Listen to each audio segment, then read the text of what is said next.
Extreme horror movies try to disturb you by going beyond the conventions of popular horror, and after watching a number of them, I'm not sure that's a good thing anymore.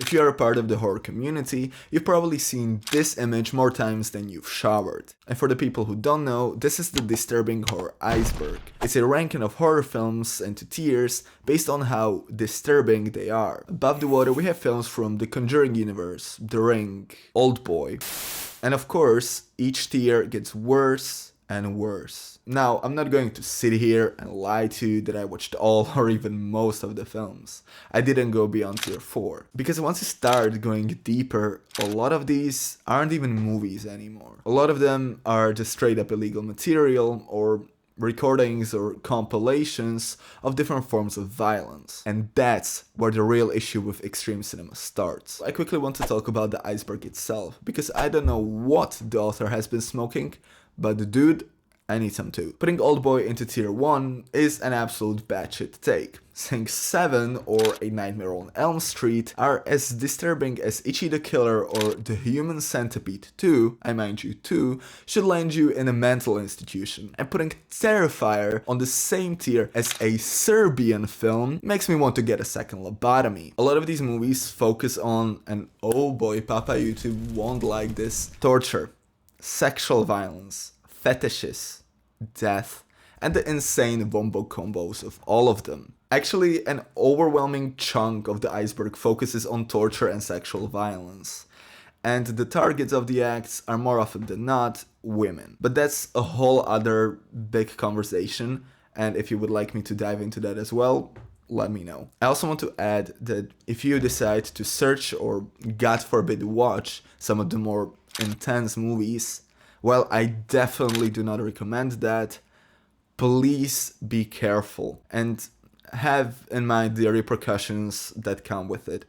Legal ones or just the toll it takes on your mental well-being. A lot of these portray actual acts of said things, so just be aware and careful. Most of the lower tier movies are boring, no plot recordings with some extremely disturbing scenes sprinkled in. And that is their gimmick. The artistry of movies, out the window. The let's not bore our audience to death aspect, in the trash. Nearest ice pick, in my eye please. This really starts becoming a problem around tier 4, with maybe a couple exceptions. For the majority of this video, I will be talking only about the entries we could actually call movies, because frankly, fuck the other ones. No plot is one issue. The other? Violence. Wow! Violence in a horror movie! What's next? You're gonna bitch about pedophiles in power? I of course mean the movie being oversaturated with violence for the sake of violence. There may or may not be a plot, but even if there is, it's secondary to the portrayal of extreme violence. Now my problem is not with the violence itself, it is with it becoming the priority. Because once that happens, it's not a horror film anymore. It doesn't invoke fear or build tension, it just shows vile acts hoping it will disturb you by the shocking imagery. It's as creative as I am with my outros. See ya, see ya, see ya, see ya. It isn't. A lot of these films, I think, misunderstand the appeal and purpose of extreme cinema. Extreme horror is supposed to amplify the horror experience using explicit, intense, maybe even taboo acts, not become torture porn. And while that still caters to some of the twisted minds out there, it shouldn't fall under the blanket of extreme horror. Now, what bothers me more is how some of these movies handle real events, because they don't serve the same purpose as movies based on true crime. They shift the focus towards showing the violence or the act suffered instead of the message or some overarching social commentary. This does not make them more disturbing. It makes them hollow, soulless reenactments. An American Crime, while not in the Disturbing Horror Iceberg, is a deeply disturbing, genuinely sickening film. It's based on the true story of Sylvia Likens, who was tortured and murdered by Gertrude Beniszewski, her family, and others. The violence is not explicit enough for it to fall under extreme horror cinema.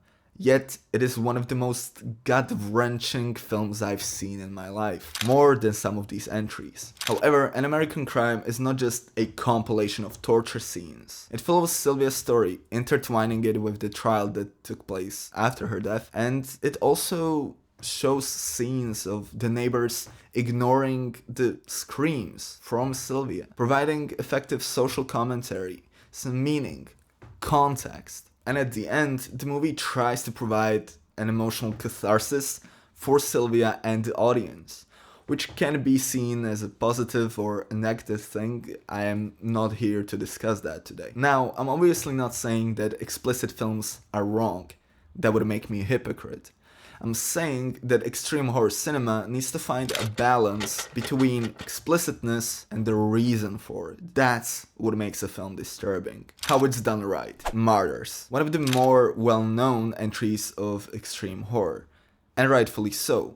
This is extreme horror done right. Martyrs starts as a revenge story and quickly evolves, or devolves, into something much more sinister. A story about a depraved secret society that uses systematic torture to understand what comes after death. And while in this case the violent scenes are the source of disturbance, they don't overshadow the story. They complement it.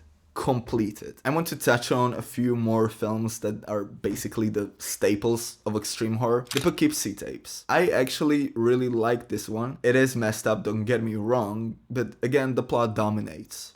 That's why it works. Cannibal Holocaust. The message of the movie is good. I do agree with it, but the movie itself is not enjoyable. At least I didn't find it enjoyable. It's filled with violence and real animal deaths, which was a huge turn off for me. It's really not that great. And lo and behold, A Serbian Film. Perhaps the most infamous extreme horror film. This one has a plot, technically, but it's just not worth it. A Serbian Film follows an adult film star that agrees to participate in a very shady adult film. This film contains death, children, lack of consent, and man, just don't watch this. It's really not worth it. It's just fucked, honestly. It's just fucked. One of the problems with the fans of extreme horror, besides all of them being a bit fucking insane,